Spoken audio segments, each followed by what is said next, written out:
Hello friends, good evening. कैसे हैं आप सब? तो आई होप आप लोग बहुत अच्छे होंगे। आज मैं आपका आज मैं आपका 2018 का दिसंबर में जो आपका पेपर हुआ था, मैं उसका टेस्ट बुकलेट लाई हूँ।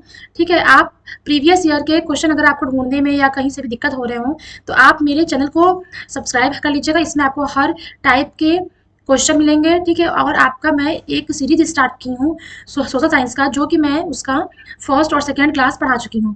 ठीक है, तो इम्पोर्टेंट क्वेश्चन है सारे, जो कि एग्जाम में कई बार आपके आ चुके हैं। क्लास बहुत इंपॉर्टेंट है, क्लास को बिल्कुल भी स्किप मत कीजिएगा। चैनल पे फर्स्ट टाइम आया तो प्लीज चैनल को लाइक शेयर सब्सक्राइब कीजिएगा। ठीक है, तो आइए हम लोग सबसे पहले क्वेश्चन से स्टार्ट करते हैं, जो कि हमारा है चाइल्ड डेवलपमेंट एंड पेडागोजी। ठीक है, तो हम लोग एक एक क्वेश्चन को पढ़ते हुए चलते हैं।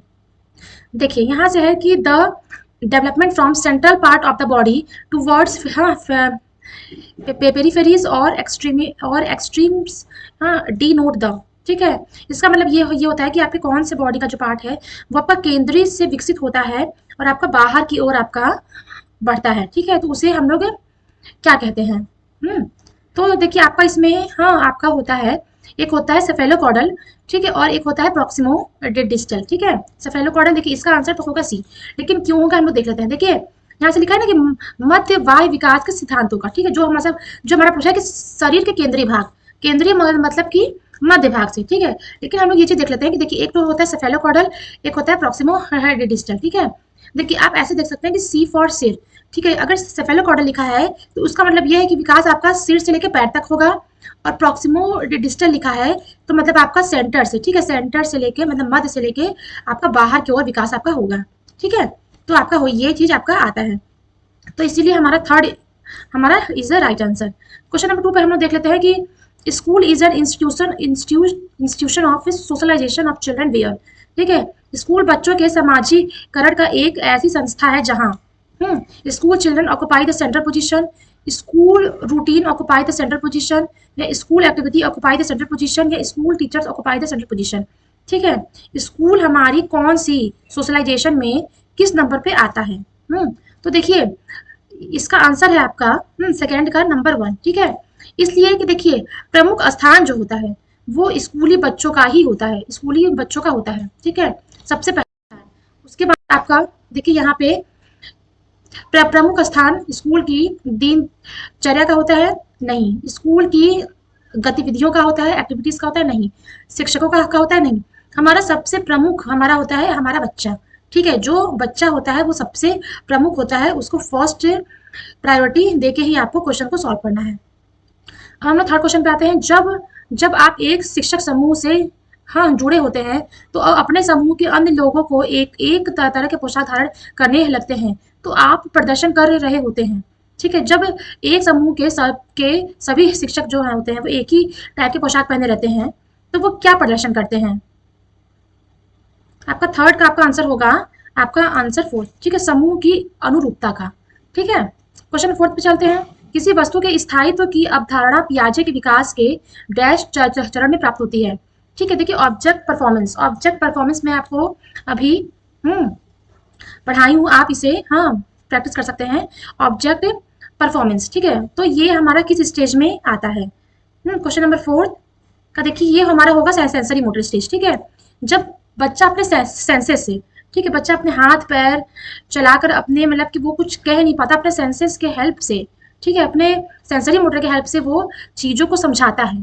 ठीक है, वो ऑब्जेक्ट पहचानता है, ऑब्जेक्ट परमानेंस का जो गुण है वो इस एज में बच्चों के अंदर आ जाता है। ठीक है, तो अब आइए हम चलते हैं फिफ्थ क्वेश्चन पे। ठीक है, देखिए व्यक्तिगत शिक्षा कार्यक्रम की योजना डैश के संदर्भ में बनाई जाती है। तो इसका आंसर क्या होगा? देखिए स्पेशल एजुकेशनल, हाँ, programme, child centred education programme, open school education programme, या ई लर्निंग एजुकेशन प्रोग्राम। तो हमारा 5 का होगा, देखिए हमारा बाल केंद्रित। हमारा बाल केंद्रित जो शिक्षा होता है वो हमारा सबसे महत्वपूर्ण है, और ये हमारा एक पॉजिटिव टैग वर्ड भी है। ठीक है, तो ये हमारा इंपॉर्टेंट है। अब देखिए डैश महीनों की आयु के बीच अधिकांश बच्चे शब्दों को मिलाकर छोटे छोटे वाक्यों में बोलना शुरू करते हैं। ठीक है, तो किस एज के बच्चे, ठीक है, आपके छोटे छोटे किस महीनों के बच्चे, किस मंथ के जो बच्चे होते हैं वो छोटे छोटे वाक्यों से बोलना स्टार्ट कर देते हैं? तो आपका क्वेश्चन नंबर 6 का होगा आपका answer number 2।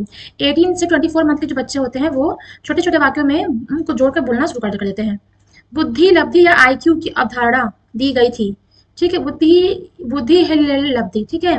Concept of intelligence IQ was developed by, किसने दिया था बुद्धि लब्धि का सिद्धांत? सेवेंथ का आपका आंसर होगा आंसर नंबर थर्ड, स्टर्न के द्वारा दिया गया था। ठीक, अब देखिए सृजनात्मकता को डैश की अवधारणा से संबंधित माना जाता है, सृजनात्मकता को, ठीक है। तो एट्थ का आंसर आपका होगा आंसर नंबर फोर्थ, ठीक है। आपका जब क्रिएटिव थिंकिंग आता है तो जब बच्चों का हाँ, जब बच्चों का डाइवर्जेंट थिंकिंग होता है, मतलब विविध सोच होता है, तब बच्चों के अंदर क्रिएटिविटी आती है। तो आपका विविध सोच, ठीक है, यहाँ पे आपका होगा डाइवर्जेंट थिंकिंग। ठीक, अब देखिए किसी भाषा के स्वीकृत ध्वनि संयोजनों को इसके डैश नियमों के अंतर्गत बताया जाता है। क्वेश्चन नंबर 9 का आपका आंसर होगा आंसर नंबर 1, ठीक है। फोनोलॉजिकल, किसी भाषा की स्वीकृत ध्वनि, मतलब किसी भाषा की जो ध्वनि है उसके पहले हम लोग उसको किस लैंग्वेज में पढ़ाने के लिए सबसे पहला काम क्या करते हैं, हम लोग फोनिक साउंड पढ़ाते हैं, ठीक है। फोनोलॉजिकल, ध्वनि संबंधी हम लोग उसको मतलब पहले पढ़ाते हैं, ठीक है। अब देखिए 10th क्वेश्चन पे आइए, जब सोचने की प्रक्रिया किसी भाषा द्वारा प्रभावित होती है तो ऐसी स्थिति को कहते हैं। जब सोचने की प्रक्रिया किसी भाषा से प्रभावित होती है, ठीक है, the position where thought pattern are influenced by language is called, तो वो हमारा क्या होता है, ठीक है। तो 10th का हमारा होगा भाषा निर्धारित, ठीक है, लिंग्विस्टिक डिटर्मिनेशन, हमारा भाषा से वो कार्य करता है। 11th पे आइए, अपने अनुभव और लक्षणों के आधार पर उपकरणों में खराबी के कारण की परिकल्पना का परीक्षण करे, रवि उपकरणों की मरम्मत करता है, ठीक है। रवि क्या करता है कि उसके पास जो अनुभव है, जो एक्सपीरियंस है, ठीक है, उससे वो मतलब कि एक एक वो है अप्लायंसेस है, उसको वो रिपेयर करता है, ठीक है। तो वो किस चीज का उपयोग करता है? 11th का आपका आंसर होगा आंसर नंबर 4, ठीक है, वो अनुमान विधि का उपयोग करता है, ठीक है, कि किसका करता है, अनुमान विधि का उपयोग करता है। क्वेश्चन नंबर 12 पे आइए, दिव्या अक्सर निर्देशित कार्य को छोटे छोटे हिस्सों में विभाजित कर आसान बना लेती है, वह उपयोग करती है, ठीक है। वो बड़े बड़े कार्य को छोटे छोटे काम का हिस्सा बनाकर विभाजित करके अपना कार्य कर लेती है। तो वो किस टाइप का कार्य करती है, वो अपना सब गोल एनालिसिस करती है, ठीक है। वो अपना जो भी उसका कार्य है वो आसान बना के अपना अपने कार्य को वो कर लेती है, ठीक है। तो सब गोल एनालिसिस वो करती है। 12th का होगा आंसर नंबर 3। 13 पे ये पुरुष और महिला की भूमिकाओं का निर्धारण समाज करता है, यह कथन बताता है। Society society determine the roles of the male and female, this statement articulates, हाँ, तो इसका क्या होगा, आपका आंसर होगा, देखिए 13 का आपका आंसर होगा आंसर नंबर 4, ठीक है। इसलिए कि जो जेंडर है वो आपका एक सोशल कंस्ट्रक्ट है, ठीक है, ये समाज में बना दिया गया है, हाँ, ऐसा कोई नियम नहीं है, ठीक है, ये समाज वालों ने ये चीज बना दिया है। ये आपका answer number 4 is right answer. 14 पे क्या होगा, ग्रेडिंग कोडिंग अंकन और क्रेडिट संचय प्रणालियों डैश के कुछ उदाहरण हैं, ठीक है। ग्रेडिंग कोडिंग अंकन और क्रेडिट संचय प्रणालियां के कुछ उदाहरण हैं, कौन कौन से हैं, ग्रेडिंग कोडिंग और मार्किंग के। आपका 14th का आंसर आपका क्या होगा, आप कमेंट बॉक्स में कमेंट कीजिएगा। इसका आंसर आपका होगा आंसर नंबर 4, ठीक है।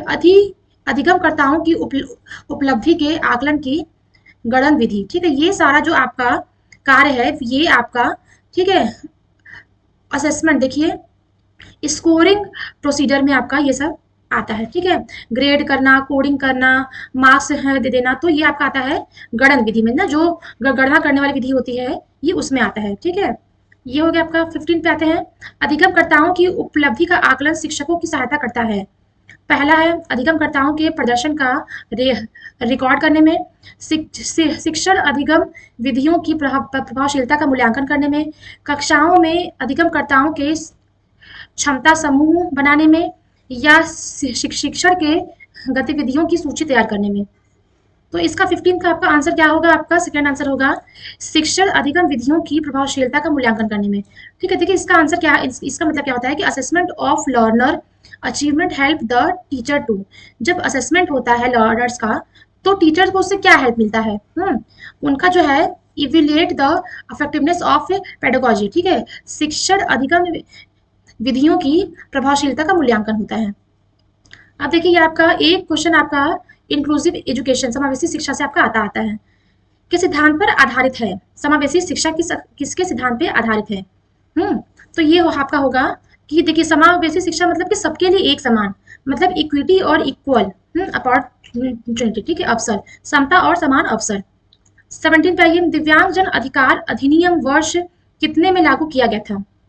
ठीक है, तो आपका ये किया गया था 2016 में आपका किया गया था आपका दिव्यांगजन अधिकार अधिनियम। ठीक है, 18 पे आते हैं, व्यक्तिगत विविधताओं वाले बच्चों को पढ़ाने के लिए ऐसे विद्यालय होने चाहिए जहां शिक्षक, ठीक है, तो आपको देखिए अब पेडागोजी आपको कैसे सॉल्व करना है। देखिए पेडागोजी में आपको चारों ऑप्शन को बहुत ही ध्यान से पढ़ना है, फिर जो निगेटिव ऑप्शन है आप उसको हटाते जाएंगे तो आपका पॉजिटिव आंसर आ जाएगा। ठीक है, सबसे पहले हम लोग देख लेते हैं कि व्यक्तिगत विविधताओं के आधार पर वर्गीकृत की गई कक्षाओं के लिए विभिन्न वर्गों में पढ़ा सके। ठीक है, आगे देखते हैं, विविध अधिगम आवश्यकताओं के अनुसार विभिन्न शिक्षण अधिगम प्रविधियों का प्रयोग करने में प्रशिक्षित हो, मतलब train to use different pedagogy to meet their diverse learning need, मतलब जैसा बच्चों को पढ़ने में आवश्यकता हो वैसा अलग अलग टाइप के पेडागोजी तरीके मतलब हम लोग उनके लिए ला सके। ठीक है, तो देखिए ये भी सही है। आगे देखते हैं, train to teach children with specific individual differences. ठीक है, बच्चों को पढ़ाने के लिए, देखिए विशिष्ट व्यक्तिगत विविधताओं वाले बच्चों को पढ़ाने के लिए प्रशिक्षित हो, मतलब अलग से टीचर्स लाकर वो करना पढ़ाना नहीं, ये नहीं सही है। बच्चों को समरूप अधिगमकर्ता बनाने में प्रशिक्षित हो, तो इसका आंसर आपका क्या होगा? देखिए व्यक्तिगत विविधताओं वाले बच्चों को पढ़ाने के लिए ऐसे विद्यालय होने चाहिए जहां पे अलग अधिगम विविध अधिगम आवश्यकताओं के अनुसार विभिन्न शिक्षण अधिगम का यूज किया जाए, मतलब अलग अलग पेडागोजी अलग अलग डिफरेंट तरीके का यहाँ यूज किया जाए डाइवर्स लर्निंग के लिए। ठीक है, तो 18 का आपका second answer is right answer. 19 का आते हैं, निःशुल्क एवं अनिवार्य बाल शिक्षा अधिकार अधिनियम 2019 दिव्यांग बच्चों को निःशुल्क शिक्षा के अधिकार को सुनिश्चित करता है। ठीक है, तो ये आपका कब कहाँ कितने साल के बच्चों के लिए है? आपका 19 का आंसर होगा आपका 1 6 to 18 वर्ष तक। ठीक है, 20 क्वेश्चन पे आते हैं, विविध अधिगमकर्ताओं के लिए सुगम स्वरूपों में शिक्षण अधिगम सामग्रियां प्रदान करने का तात्पर्य डैश से है। ठीक है, इसका मतलब यह है कि providing teaching learning material in accessible format to a diverse learner implies. ठीक है, तो इसका आंसर आपका क्या होगा? 20 का आपका आंसर होगा 4th। ठीक है, इससे बच्चों का अगर हम लोग अलग अलग टाइप के चीज उसके सामने रखेंगे तो उनका सार्वभौमिक संरचना होगा। ठीक है, मतलब कि यूनिवर्सल डिजाइन ऑफ लर्निंग वो सीख सकेंगे। ठीक है, अलग अलग क्षेत्र के बारे में अलग अलग चीजों को वो पढ़ सकेंगे। स्व जागरूकता एवं संज्ञानात्मक क्षमताओं का नियंत्रण, जैसे योजना बनाना, समीक्षा करना और संशोधन करना इत्यादि में अंतर्निहित है। ठीक है, तो 21 का आंसर आपका क्या होगा? 21 का आंसर आपका होगा आंसर 2, संज्ञान बोध के ये एग्जाम्पल है। ठीक है, मेटा कॉग्निशन, ये सब जो है ये सब जो कार्य है कि प्लानिंग किया जाए, रिवीविंग किया जाए, रिवाइजिंग किया जाए, तो ये आपके मेटा कॉग्निशन के आपके एग्जाम्पल हैं। 22 पे आते हैं, जब बच्चे प्राप्त की गई सूचनाओं की व्याख्या करने के लिए अपने अनुभव के आधार पर सोचते हैं तो उसे क्या कहते हैं? ठीक है, जब बच्चे प्राप्त की गई सूचनाओं की व्याख्या करने के लिए अपने अनुभव के आधार पर, मतलब वो जो उनका एक्सपीरियंस है, मतलब वो अमूर्त सोचते हैं। ठीक है, तो देखिए 22 का वो जो भी उनके पास अनुभव है उसके आधार पे वो बच्चों के जो देखिए जब बच्चे प्राप्त किए गए सूचनाओं को व्याख्या करने के लिए जब उनके पास जो सूचना है उसकी व्याख्या करने के लिए वो अपने अनुभव के आधार पर सोचते हैं तो उसे क्या कहेंगे? 22 का आंसर क्या होगा? 22 का आंसर देखिए होगा आपका मूर्त सोच। ठीक है, कॉन्क्रीट थिंकिंग। 23 पे आइए, अधिगमकर्ताओं को व्यक्तिगत क्षमता के आधार पर उनकी कठिनाइयों के विभिन्न स्तरों को ध्यान में रखते हुए पढ़ाने की विधि को क्या कहते हैं? अधिगमकर्ताओं को व्यक्तिगत क्षमता के आधार पर उनकी कठिनाई के विभिन्न स्तरों के को ध्यान में रखते हुए पढ़ाने की विधि को हम लोग क्या कहते हैं? 23 का आपका आंसर क्या होगा? देखिए आपका होगा डिफरेंशिएटेड इंस्ट्रक्शन। ठीक है, हम लोग अलग अलग अनुदेशन से बच्चों को पढ़ाएंगे। अगर उन्हें पढ़ने में कोई कठिनाई आती है तो उन्हें अलग अलग तरीके से पढ़ाया जाए। 24 क्वेश्चन पे आते हैं हम लोग, प्रतिपालन अधिगम का एक विशिष्ट चरण है जो अधिगम के डैश चरण को पूर्ववर्ती करता है। इसका आंसर क्या होगा? अधिग्रहण, अभिप्रेरणा, आत्मनिर्भरता या सामान्यीकरण। 24 का आपका आंसर क्या होगा? फोर्थ। ठीक है, जनरलाइजेशन। देखिए, जनजोग का यह मानना है कि संज्ञान और भाव होते हैं। संज्ञान और भाव जो होते हैं वो किसके अंतर्गत आते हैं? 25 का होगा आपका सेकेंड। ये दोनों अलग अलग चीजें हैं। ठीक है, आपका कॉग्निशन और आपका इमोशनल दोनों स्वतंत्र होते हैं, अलग अलग होते हैं। पहले से सीखे हुए कार्य में सुधार लाने के लिए शिक्षक बच्चों को प्रदर्शन देकर सिखा रहा है। वह शिक्षण की डैश विधि का प्रयोग कर रहा है। किस विधि का प्रयोग हो रहा है? 26 का आंसर क्या होगा आपका? आंसर होगा आपका आंसर नंबर 4। ठीक है, प्रतिरूपण। मैन और जेनिस के अनुसार जो फैसला लेने वाले जो बच्चे होते हैं, बच्चे समस्या का विश्लेषण करते हैं, विकल्पों की सूची बनाते हैं और इसके फायदे और नुकसान के प्रत्येक पहलू पर विचार करते हैं। तो उसका जो व्यवहार है वो क्या प्रदर्शित करता है? ठीक है, 27 का आपका आंसर होगा आंसर नंबर 2। तो ऐसे जो बच्चे होते हैं वो विजिलेंट होते हैं। ठीक है, सतर्क टाइप के होते हैं। 28 पे चलते हैं। एक समस्या सुधारक बच्चा डैश विचार के आधार पर कथनों की सच्चाई या संभावना का मूल्यांकन करता है। एक जो समस्या सुधारक बच्चा है वो मतलब कि प्रॉब्लम को सॉल्व करता है। ठीक है, वह किस प्रकार कथनों की सच्चाई या संभावना का मूल्यांकन करता है? तो इसका आंसर क्या होगा आपका? क्वेश्चन नंबर 28 का इसका होगा आपका 24 आंसर नंबर 4। ठीक है, ऐसा बच्चा जो होता है वो लॉजिकल थिंकिंग का होता है। अब आपका देखते हैं सेकंड लास्ट पे हम चलते हैं। जिस दिए हुए कार्य को करते समय बच्चे स्वयं आनंद लेते हुए अनुभव प्राप्त करते हैं उसे क्या कहते हैं? ठीक है, ये देखिए ड्रिल एंड अभ्यास। ठीक है, ड्रिल और अभ्यास कार्य, उपभोक्ता प्रकार का कार्य, ये देखिए प्रोड्यूसर टाइप टास्क मतलब कि निर्माणात्मक प्रकार का कार्य और समस्यात्मक प्रकार का कार्य। 29 का आपका आंसर क्या होगा? देखिए आपका इसका आंसर होगा आपका आंसर नंबर 2। ठीक है, वो कंज्यूमर टाइप टास्क करते हैं। ठीक है, अब आपका लास्ट क्वेश्चन पे आते हैं। बहुसंवेदी शिक्षण अधिगम की प्रविधि में अधिगम संवर्धन हेतु दृश्य, श्रव्य, स्पर्श और डैश संवेदनाओं का एक साथ प्रयोग किया जाता है। Multi sensory approach in teaching learning is the stimulation use of visual, auditory, tactile and senses of enhance learning. तो ये सारे चीजों का उपयोग कब करते हैं? 13 का क्या होगा आपका? 13 का होगा 1। ठीक है, जब काइनेस्टिक ये सब होता है, काइनेस्टिक का यूज। ठीक है, जब अलग अलग चीजों का यूज करते हैं तो हम लोग गतिबोधक कहते हैं। ठीक है, तो ये आपका है एसएसटी का सेकेंड पेपर का आपका सीडीपी। ठीक है, अगर मेरे चैनल पे फर्स्ट टाइम आया तो प्लीज मेरे चैनल को लाइक शेयर सब्सक्राइब कर दीजिएगा। आगे मैं आपके लिए एसएसटी का पेपर दिलाऊंगी जो कि आपका 2018 का होगा। ठीक है, आज के लिए बस इतना ही। Thank you, bye bye.